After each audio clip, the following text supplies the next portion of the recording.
What happens when Hollywood's most charismatic leading man, a star known for his authenticity and charm, steps into the unpredictable spotlight of late-night television's most polarizing host? Pedro Pascal thought he was walking onto the Late Late Show with James Corden for a routine promotional appearance to hype his latest blockbuster, Fantastic Four, a reimagined superhero epic that had fans and critics buzzing with anticipation. But what unfolded was a fiery clash that left the audience stunned, producers scrambling, and social media erupting in a frenzy that would dominate headlines for weeks. This wasn't just another celebrity interview gone wrong. It was a raw, unfiltered showdown that stripped away the polished veneer of late-night TV, exposing clashing egos, personal vendettas, and a battle over authenticity that would redefine both their public personas. Hit that subscribe button and drop a comment below, because this story doesn't just escalate, it ignites, with every moment more intense than the last, and you won't believe where it leads. Pedro Pascal strode onto the set of The Late Late Show, his signature charisma dialed to 11, flashing a warm, disarming smile that had made him a global heartthrob, from his iconic roles in The Mandalorian to his latest turn as Reed Richards in Fantastic Four. The studio audience roared with applause, their energy filling the brightly lit soundstage, complete with its signature colorful backdrop and the house band's upbeat riff. The atmosphere was electric, almost festive, with fans waving signs proclaiming, "We love Pedro" and "Mr. Fantastic." But beneath the jovial surface, there was a subtle undercurrent, a spark in James Corden's eyes that hinted at something brewing, a glint of mischief, or perhaps something sharper that suggested this wouldn't be the playful, laugh-filled chat Pedro's team had promised. He'd navigated countless interviews, from intense press junkets to lighthearted banter on shows like Jimmy Kimmel Live, but something about James's demeanor, his grin a touch too wide, his posture a bit too eager, put Pedro on edge, like an actor sensing a scene about to veer off script. James kicked things off with his trademark British charm, bounding onto the stage with a theatrical flourish, welcoming the audience with a booming, "Hello, hello, hello," before introducing Pedro as the man who's saving the Marvel Universe and stealing our hearts, his voice dripping with enthusiasm but carrying a subtle edge that only the most perceptive caught. The crowd cheered, feeding off his energy as he settled into his host's chair, his eyes locking onto Pedro with a playful yet pointed intensity. He mentioned looking forward to this conversation for weeks, his words laced with a weight that made the audience lean in, sensing something big was coming. Pedro settled into his seat, exuding his usual laid-back confidence, his dark eyes twinkling as he thanked James for having him, complimenting the show's infectious energy and joking about how James's dance moves might give Fantastic Four's action scenes a run for their money. The audience laughed, but James wasn't here for small talk, his smile tightening as he dove straight into the deep end, referencing a recent podcast interview where Pedro had stirred controversy by questioning celebrities who used their platforms to push personal agendas, suggesting some hosts and actors should stick to entertaining rather than preaching about politics or social issues. The audience stirred, the mood shifting from jovial to uneasy, as James pressed him, pulling out a quote with theatrical precision, his voice a mix of curiosity and challenge, asking if Pedro really believed late-night hosts like him were out of touch with everyday audiences, his words landing like a spark in a powder keg. Pedro's smile faltered for a split second, but he kept his composure, his eyes meeting James's as he clarified that his comments were about authenticity, not aimed at anyone specific, emphasizing that he valued genuine storytelling over lecturing people on how to think or vote. He leaned forward, his hands gesturing expressively, explaining that his perspective came from a place of respect for audiences, who deserved entertainment that connected rather than divided, especially in a film like Fantastic Four, which aimed to unite fans through universal themes of teamwork and resilience. James, however, wasn't letting it slide. his tone sharpening as he challenged Pedro's credentials to speak for regular people, pointing out his Hollywood success, his red carpet lifestyle, and his role as a superhero icon, questioning whether he was just leaning into a carefully crafted everyman persona to sell tickets. The studio grew quiet, the tension palpable, with audience members exchanging nervous glances, realizing this wasn't the light-hearted segment they'd expected. Pedro pushed back, his voice steady but carrying a hint of frustration, explaining that his upbringing in San Antonio, raised by Chilean immigrant parents who worked tirelessly to provide for their family, gave him a grounded perspective, unlike some hosts who, in his view, turned serious issues into punchlines for cheap laughs. He mentioned his mother's sacrifices, working long hours as a psychologist, and his father's relentless hustle, stories he rarely shared but felt compelled to defend now. James's grin turned sharp, almost predatory, as he leaned back in his chair, his voice laced with a mock sincerity that didn't quite reach his eyes, accusing Pedro of hypocrisy, suggesting his humble roots were just a convenient narrative to bolster his brand, a story he trotted out while living a life of private jets and A-list parties. The audience gasped softly, sensing the line he was crossing, as Pedro's jaw clenched, his charm giving way to a steely resolve. He countered, his voice firm but controlled, pointing out that James's own success, his multi-million-dollar CBS contract, his lavish Los Angeles lifestyle, hardly made him the voice of the working class he often claimed to represent in his monologues. He took a subtle jab, suggesting that James's show, while funny, often trivialized real struggles, turning complex issues like economic hardship or cultural divides into skits or games for applause. A comment that drew a few nods from the crowd, but made James's eyes narrow, his jovial facade slipping.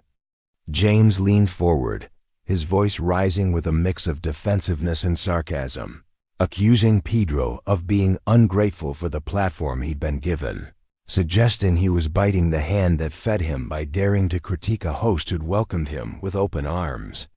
The studio was silent now, the air thick with anticipation, as a co-guest, a musician brought on for a performance, shifted uncomfortably, clearly unsure how to diffuse the mounting tension. Pedro's frustration bubbled up, his hands gripping the armrests as he fired back, saying James had invited him to promote Fantastic Four, only to ambush him with personal attacks, a move he called disingenuous and unfair to both him and the audience. He challenged James to have a real conversation about the issues he'd raised, like the responsibility of entertainers to bridge divides, not widen them, drawing on his experiences working with diverse casts to emphasize the power of storytelling over preaching. James waved off the comment, his laugh sharp and hollow, accusing Pedro of dodging accountability for his elitist remarks, questioning his right to critique a show that brought joy to millions. The confrontation escalated, with Pedro's voice rising slightly, his Chilean accent thickening as he pointed out specific moments from James's show, skits mocking political figures or dismissing opposing viewpoints as silly, that he said alienated viewers who didn't share James's perspective. The audience was riveted, the tension so thick it seemed to press against the walls, as producers in the control room whispered frantically, unsure how to handle a live TV meltdown that was spiraling beyond their control. The studio of The Late Late Show with James Corden was a crucible of tension, the vibrant energy of the late-night crowd now replaced by a stunned silence that hung heavy over the brightly lit set. Pedro Pascal stood firm, his chair pushed back from the escalating confrontation, his dark eyes burning with a mix of frustration and resolve, his signature charm tested but unbroken.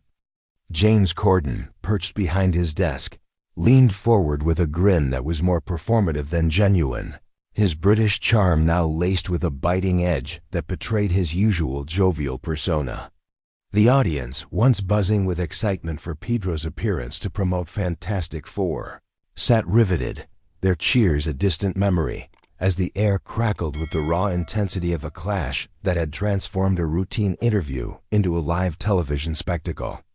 Producers in the control room scrambled, their headsets buzzing with frantic whispers. As they grappled with how to contain a situation spiraling out of control, the cameras capturing every gesture, every glance, every word that pushed this showdown closer to a breaking point.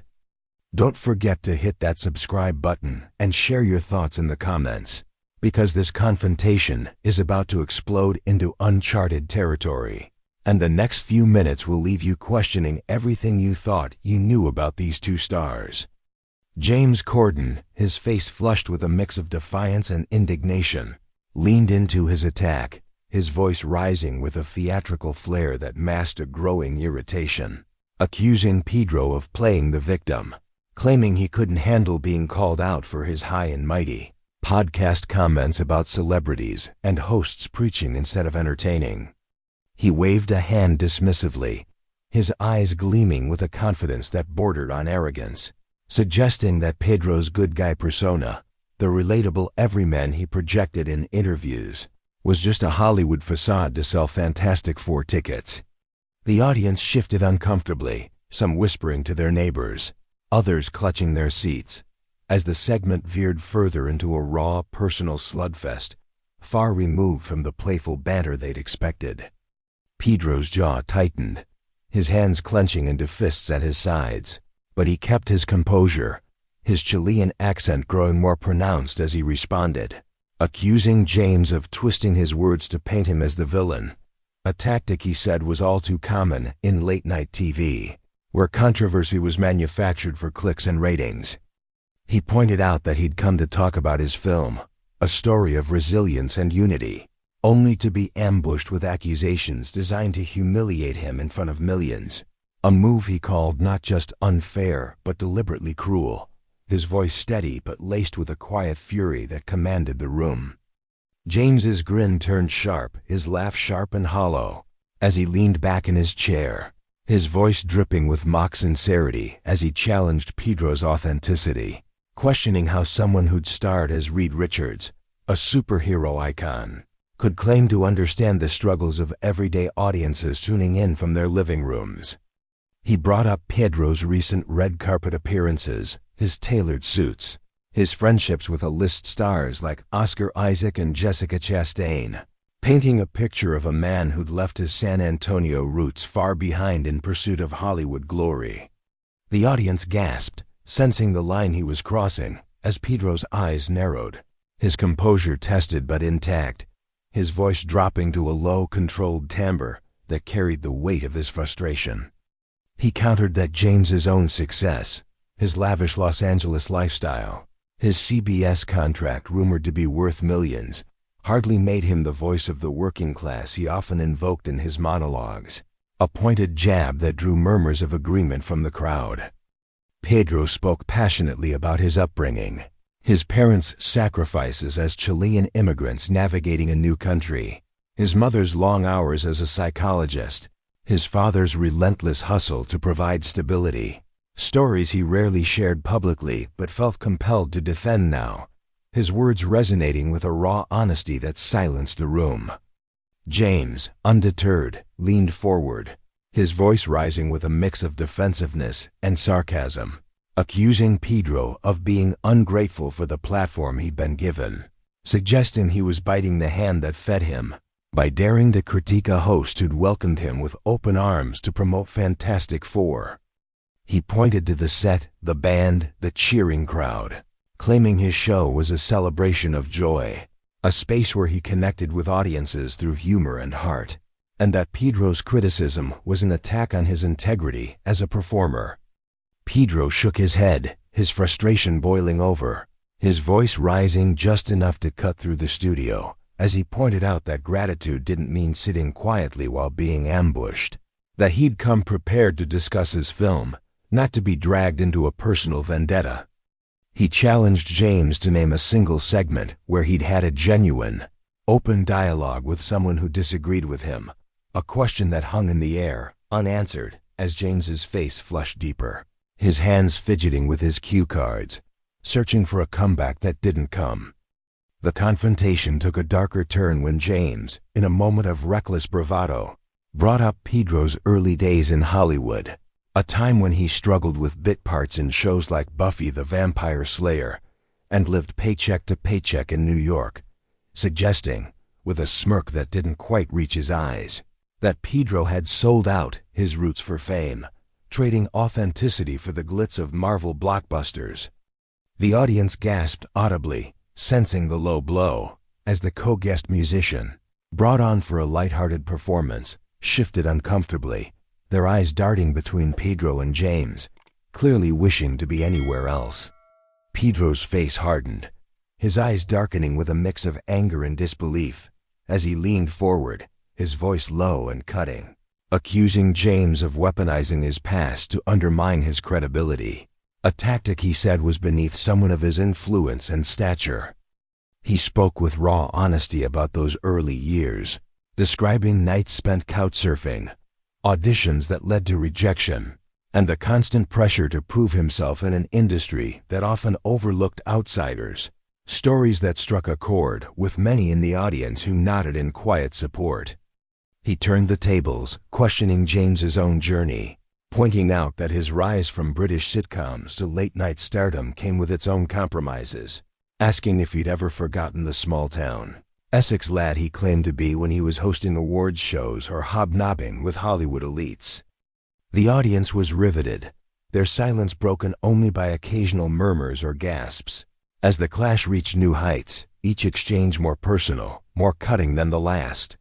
James, his composure cracking, stood up from his desk, his voice pitching higher as he accused Pedro of disrespecting his audience, his show, and his legacy as a host who brought people together through laughter,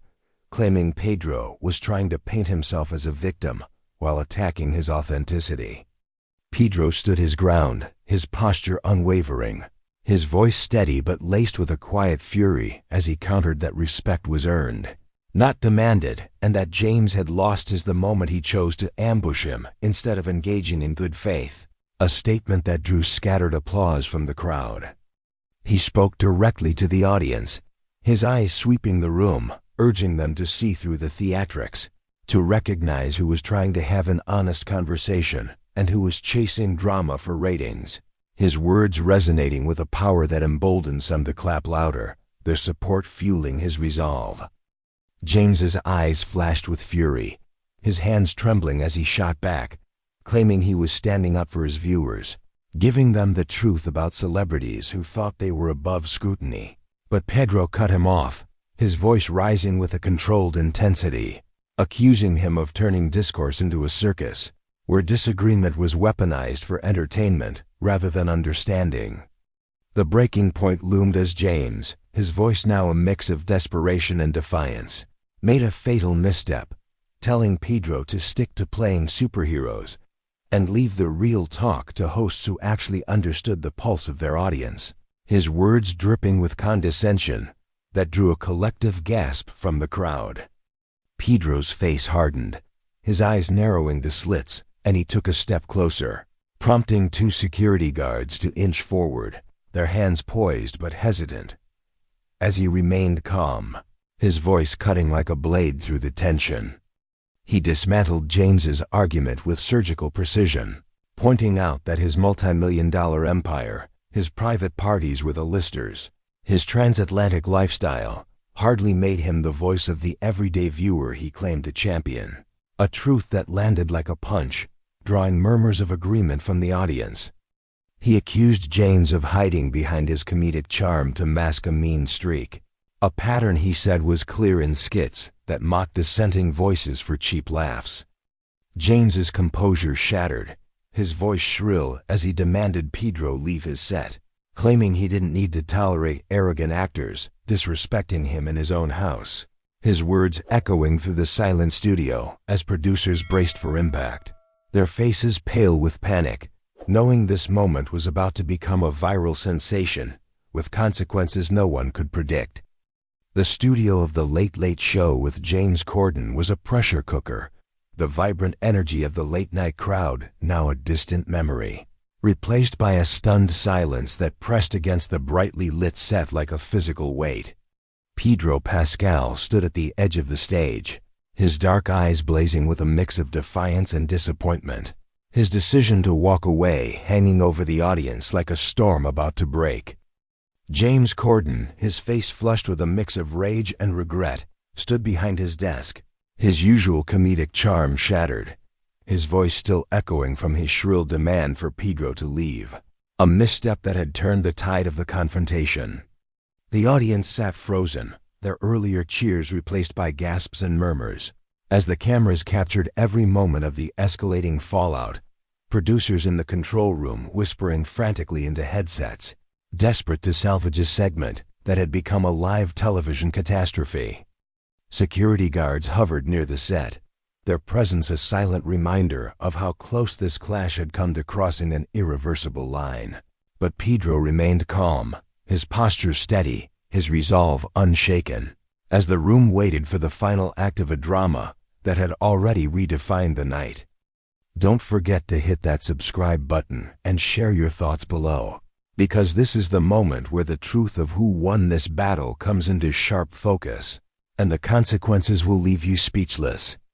Pedro took a slow, deliberate step toward the exit, his voice cutting through the silence with a quiet power that commanded the room. Addressing the audience one last time, his words measured but heavy with conviction, urging them to remember this moment, to see who had fought for an honest conversation and who had chosen to weaponize drama for entertainment. He spoke of his hope for better discourse, for entertainers to use their platforms to unite rather than divide, his Chilean accent lending a sincerity that resonated deeply, drawing scattered applause from the crowd, a sign that his message had struck a chord. James, his hands trembling, tried to regain control, his voice shrill as he shouted after Pedro, accusing him of running away, of dodging accountability, of disrespecting his show and its audience, but his words sounded hollow, more desperate than defiant, as the crowd's murmurs grew louder, some shaking their heads in disapproval. Pedro paused at the edge of the set, turning back one final time, his eyes locking onto James's, his voice low and cutting, saying that James had proven his point, that his need to attack, to humiliate, to win at all costs, was exactly what was wrong with today's entertainment, a truth that landed like a verdict, silencing the room. The audience stirred, some clapping louder, others whispering in agreement, as Pedro gave a final nod, a gesture of closure, before walking off the set, his head held high, his dignity intact.